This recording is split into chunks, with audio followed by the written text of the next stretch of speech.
Alrighty, so I've given you guys some time now to look at this table, make some observations, and I want to hear first from Cloud. What is one thing that you either noticed or wondered about this table?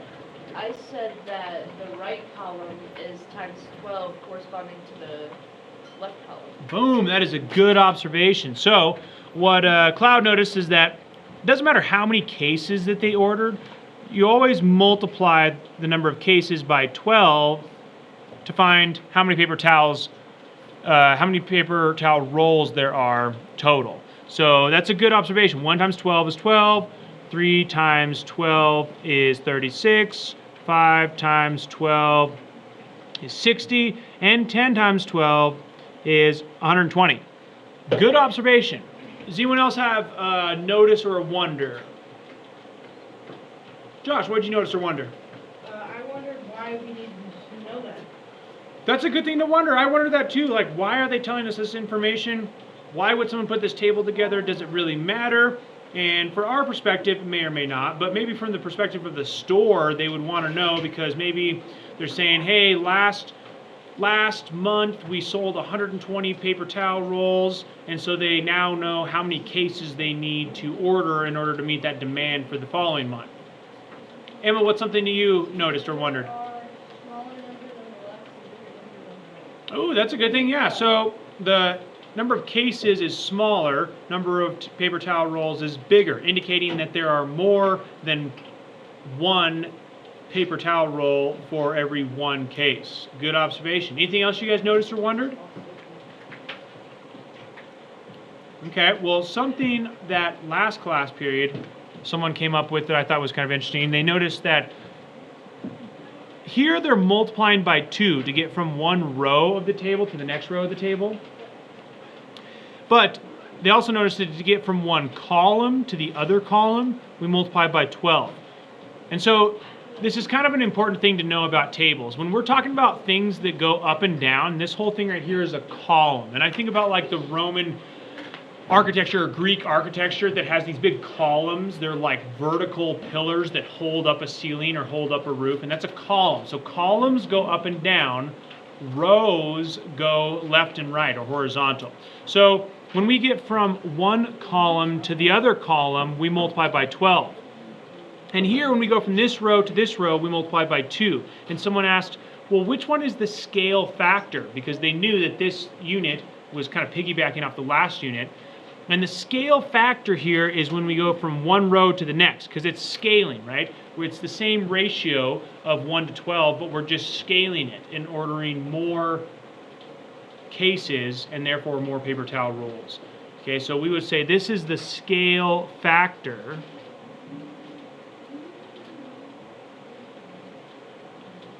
Whereas this number right here that we multiply every single left-hand side by to get to the right-hand side, we are going to end up calling that, this is a fancy term we call the constant of proportionality. Proportionality. And if you don't know what that is, don't worry. We're going to talk a lot about this in this upcoming unit, but that's an important thing. Scale factor, constant proportionality. Okay, let's get into this first part here. Now, 2.2 says feeding a crowd. So a recipe says that 2 cups of dry rice will serve 6 people. Complete the table as you answer the questions. So I want you guys to try to look at the table, find a pattern, fill in the missing blanks, and then answer letter A and letter B. Okay, on your own, ready, set, go.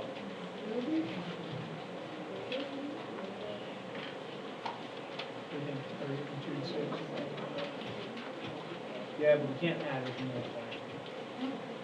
So 2 times 1 is 2, 2 times 2 is 4, what's 2 times 3?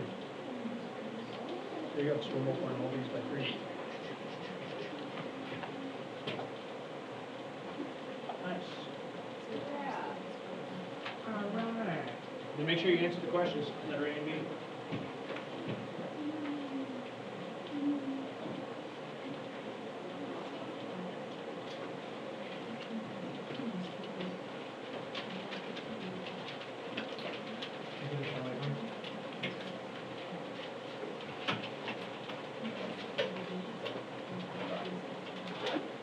Shane, will you put that pen away from me?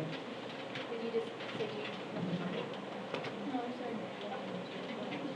sorry. No, just one, A and B. Well, we're going to go over that one in just a second. Okay, so I need your help to fill in this table. So if I have 10 cups of rice, then Sienna, how many people can I feed? What'd you say? 30. Yes, I would agree. 30. And then if I have 45 people, how many cups of rice do I need? JJ, what do you think? 15. Nice, good job.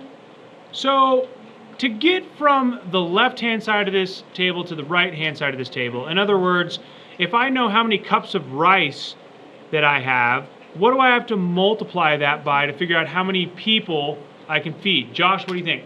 3. Exactly, because 2 times 3 equals 6, and 3 times 3 equals 9, and 10 times 3 equals 30.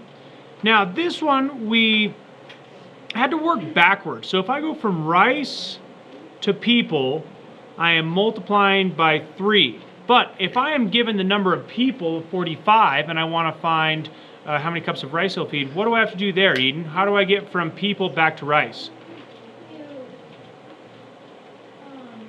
Divide it by 3. Exactly. Nice. Good job. So the opposite of multiplication is division. So if I'm going from rice to people, I'm multiplying by 3. And then if I'm going from people back to rice, I'm dividing by 3. Okay. Let's go on to the next one. Next one looks like this. Number 2. A recipe says that 6 spring rolls will serve 3 people. Same thing. Complete the table on your own. 30 seconds. Ready, set, go.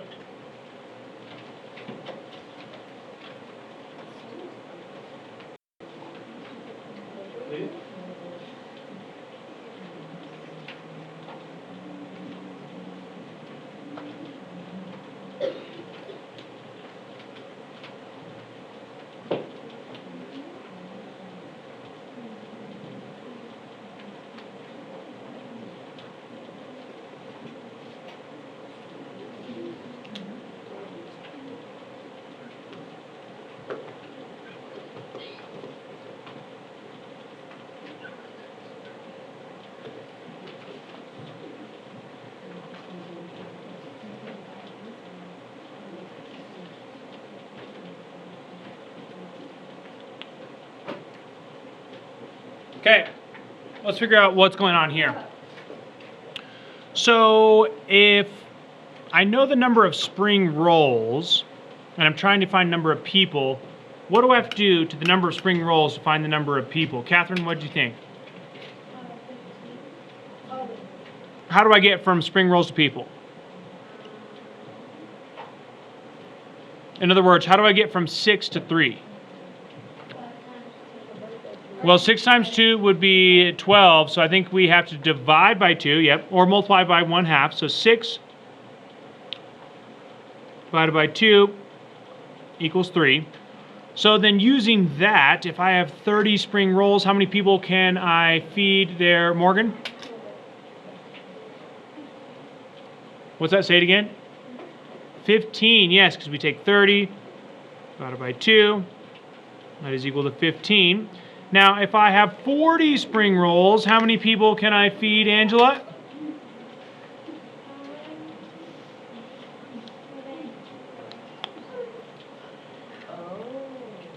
What'd you say? Okay, so let's hear from Emma. What'd you get? 40 spring rolls. How many people can I feed? What'd you say? 20. Yep. Okay, now working backwards, if I have 28 people, how many spring rolls do I need to feed all those people? Maddie, Vollendorf?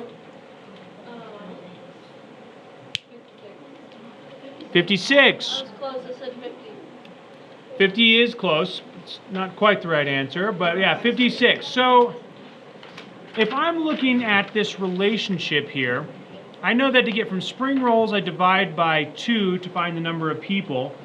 And then if I'm working backwards, if I want to know the number, if I have the number of people and I want to know how many spring rolls I need to feed that amount of people, then Angelina, what do I have to do to go from people to spring rolls? Divide 56 by... True, but I'm given 28. What do I do? Exactly, multiply by 2. So I want you guys to help me out here. These are all ratios. I want you guys to start thinking about tables as ratios. So the ratio here of spring rolls to people is 6 to 3. So we can reverse this and say the ratio of people to spring rolls, the ratio of people to spring rolls is 3 to 6, okay? And if I were to reduce that ratio on a, what would it be? 3 to 6, what is that in its simplest terms? 3 over 6. If that's a fraction or a ratio, how do I reduce it? What would if I simplified that fraction, what would it be? 1/2, exactly. So, in its simplest terms, we could say that I want you guys to fill in the blank here for me. So I'm going to say every person can eat how many spring rolls, Isis? Again, look at this. So Isis, the ratio here is people, 1. So every one person can eat how many spring rolls, Isis? Did you say 2? Okay, good. Then 2 would be the correct answer. Every one person can eat 2 spring rolls. Oh, you guys can't see that. That's fine. Every one person can eat 2 spring rolls. All right. Let's go on to the next one. Now we're talking about making bread dough. So a bakery uses 8 tablespoons of honey for every 10 cups of flour to make bread dough. Some days they make bigger batches. Some days they make smaller batches. Hey, Cloud, can we move back over there? But they always use the same ratio of honey to flour. Complete the table as you answer the questions. Be prepared to explain your reasoning. So, you guys need to fill in this table with the missing numbers here, and then answer question number 1, number 2, and number 3. And now this one's going to be a little bit harder because there's not a whole number that you can multiply honey by to get to flour. So if you need to, you can use calculators to make it a little bit easier for you to find what that multiplier is, what that constant of proportionality is. Okay, so on your own, give you guys about a minute, fill in the missing parts of the table. Ready, set, go.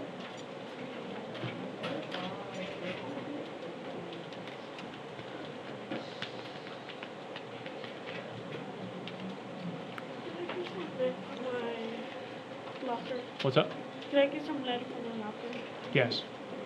Take another look for your calculator when you're in there.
Can't do this though because you just added 2, right? Can't add. We have to figure out. Remember we're talking about these tables and proportional relationships, and figure out we can multiply 8 by 8%. So 8 times blank equals 10. How am I going to figure that out? What's that? No, 8 times a quarter is 10. It's going to be a number that's bigger than 1. Hey, do we stop at? Yeah.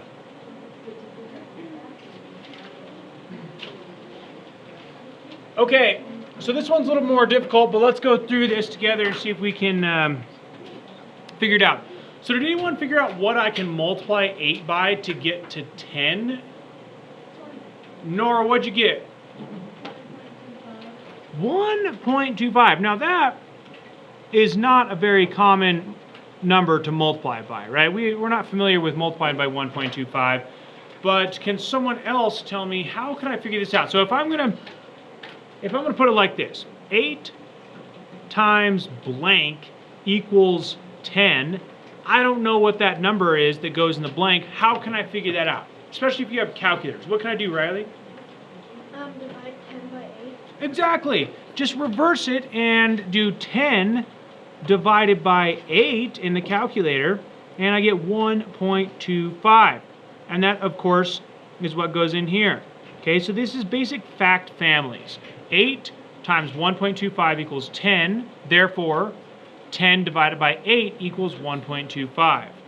So, now that we've established our constant of proportionality, this 1.25 tells us exactly what we have to multiply honey by to figure out cups of flour. So Burke, if I have 20 tablespoons of honey, what do I need to multiply that by to figure out how many cups of flour? Boom, Burke's on it, nice. 1.25. So, if I have 20 tablespoons of honey, then Isis, how many cups of flour do I need to accompany that to make this delicious bread dough? Did you get this, Isis? 25. Yep, you got to speak up. I can't really hear. I'm hard of hearing. These days, my old age. Can't hear in the back of the classroom. So then 13 tablespoons of honey. Olivia, what do I need to multiply that by to figure out cups of flour? So Olivia, I give you a hint. I multiplied by the same number up here. So what is it? Yeah. That number doesn't change. That's why it's called the constant of proportionality, because it's constant. So then Anna, if I have 13 tablespoons of honey, how much flour do I need? Exactly, 16 1/4 or 16.25. Okay. Now, if I take honey and I multiply it by 1.25 to get to flour, what do I do to get from flour back to honey, Angelina?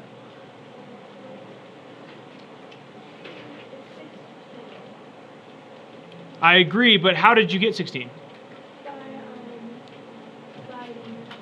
By? Yes, exactly. So if I multiply by 1.25 to get from left to right, then I have to divide by 1.25 to get back. So 20 divided by 1.25, just like Angelina said, is 16. All right. So this is kind of how proportional relationships work. You'll know a proportional relationship in a table when everything on the left-hand side is being multiplied by the exact same number. This number right here, we call that the constant of proportionality because it's constant and it's being multiplied by every single thing on the left is being multiplied by the same number. Okay, and so that's a big hint to us. It tells us, oh, this is a proportional relationship. All right, we've got one more for you before class is over, before you get time to work on your homework. And that's 2.4, quarters and dimes. Quarters and dimes.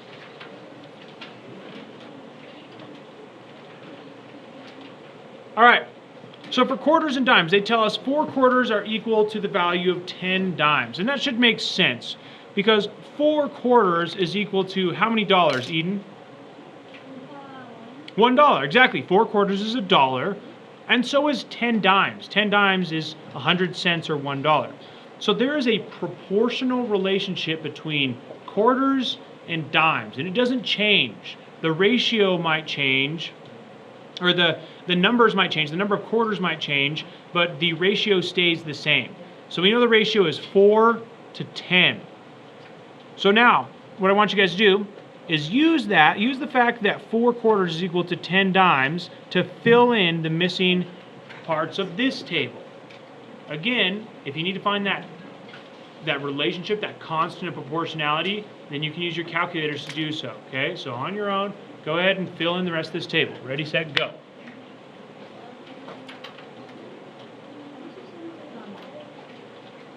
Well, we're trying to figure out how we can multiply 4 by 10, right? So if we don't know that, then we can work backwards and we can do 10 divided by 4. 2.5. So we know 4 times. Exactly. So let's put 4 times. You have to raise it. No, that's right. That's right. That's right. You have to raise it.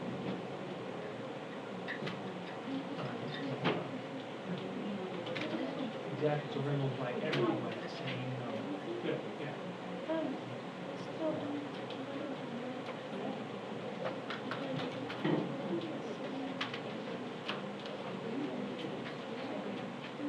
Well, yeah, because we know the ratio is 7 to 3. So we know that however much white paint you have to have less red paint. So it should be a number that's less than. So think about, if I'm trying to figure out 7 divided by the length equals 3, how many numbers? Exactly. So 3 times blank equals 7. And then if I'm trying to figure out what that constant proportionality is, I'll just do 7 or 3 divided by 7.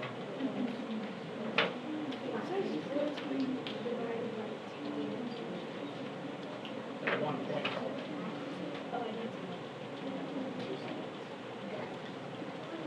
But hold on.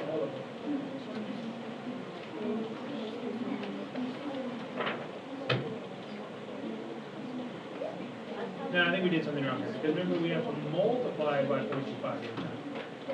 Not divide by, you gotta multiply. Or by 2. What's the step there? 1, 2, and 5. So yes, you got it.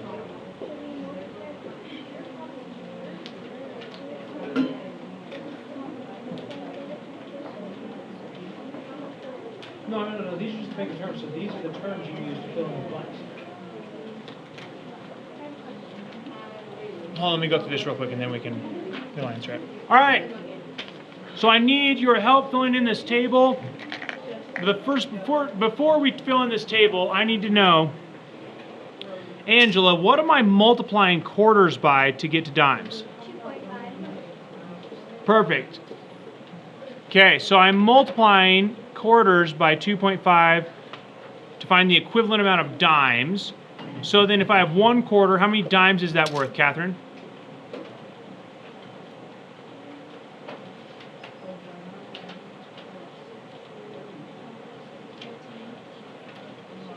Not quite. So remember what Angela just said? You have to multiply everything by 2.5. So what's 1 times 2.5? Yeah, there we go. So 1 quarter is equal to 2.5 dimes. Now if I have 6 quarters, Jocelyn, how many dimes is that worth? That is going to be not equal to 12. Now we have to multiply 6 by 2.5. It's the same number every time. So Vollendorf, how many dimes is 6 quarters worth?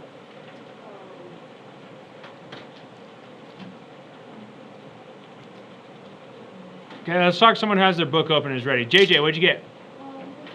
15, thank you. So 15 dimes is equal to 6 quarters. Now if I have 14 quarters, how many dimes is that worth, Emma? 40.